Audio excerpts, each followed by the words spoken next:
High বন্ধুরা, তো আগের ভিডিওতে তোমাদের সাথে শেয়ার করেছিলাম চৈত্র সংক্রান্তির দিন সকালবেলায় উঠে গেছিলাম নদীতে স্নান করতে।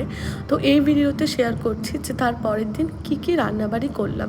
তো বাড়িতে এসে ব্রেকফাস্ট করে আমি চলে এলাম আমার রান্নাঘরে। তো আজকে আমি রান্না করছি ধোকার ডালনা, যেটা আমার এবং আমার হাজব্যান্ডের ভীষণ প্রিয় একটি খাবার। তো ধোকার ডালনাটা কিন্তু আমি সবসময় ফোড়নে মৌরিটা দিই, মানে মৌরিটা আমার ভীষণ ভালো লাগে।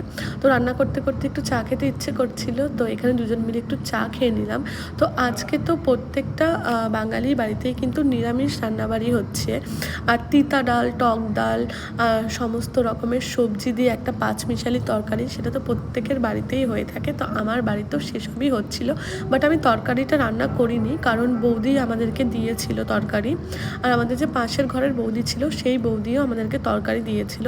তো দুজন মানুষের জন্য আর বেশি কিছু রান্না করিনি, আমি রান্না করেছিলাম তিতা ডাল আর সাথে করেছিলাম ধোকার ডালনা।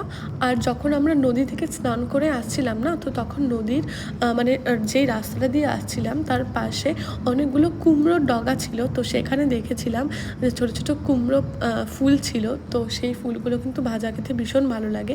তো আমি প্রায় 10 থেকে 12টার মতন কুমড়ো ফুল নিয়ে এসেছিলাম, এই যে দেখো। তো সেটারই বড়া করছিলাম, এই বড়াটা খেতে কিন্তু ভীষণ ভালো লাগে। তো আমি একদম হালকা তেলে এখানে ভাজাটা করছিলাম। আর তোমাদের সাথে গল্প করতে করতে দেখো আমার রান্নাঘরের সামনে যে আম গাছটা আছে, আম গাছটা কত সুন্দর ছোট ছোট আম ধরেছে, এত ভালো লাগে দেখতে। তো হঠাৎ করে দেখি যে একদম আকাশের অবস্থা একদমই মানে অন্ধকার হয়ে এসেছে আর ভীষণ হাওয়া দিচ্ছে। আমি তো ভেবেছিলাম যে বিশাল হয়তো বৃষ্টি হবে, তো খুব একটা বৃষ্টি হয়নি। তো এখানে আমি পকোড়াটা অলরেডি ভাজছিলাম। আর আজকে একদম সিম্পল রান্নাবাড়িই করেছিলাম। তো কী করেছি চলো তোমাদের সাথে শেয়ার করি। তো এটা করেছিলাম কিন্তু তিতা ডাল, যেটা মুগ ডাল, খুব ভালো হয়েছিল খেতে। আর এটা করেছিলাম তো ধোকার ডালনা, বাট ঢোকাগুলো একদম ভেঙে গেছিলো। আর আমাদের যে পাশের ঘরের বৌদি ছিল, ওই বৌদি দিয়েছিল এই এঁচোড় কষাটা, যেটাও খেতে খুব ভালো হয়েছিল। আর এটা হয়তো কোনো পাঁচমিশালি তরকারি হবে, তো এটাও খেতে খুব ভালো ছিল। আর ওই বৌদি দিয়েছিল এই পাঁচমিশালি তরকারিটা, আর সাথে দিয়েছিল স্টিকি রাইস। তো স্টিকি রাইস কিন্তু আমি ফার্স্ট এখানে এসেই খেয়েছি।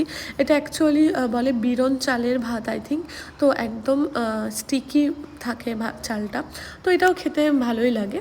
তো তোমার সাথে গল্প করতে করতে এখানে আমার অলরেডি পকোড়াটা হয়ে গেছে। আর এখানে দেখো আমার একটা পার্সেল এসেছিলো, সেটাই আনবক্সিং করছিলাম।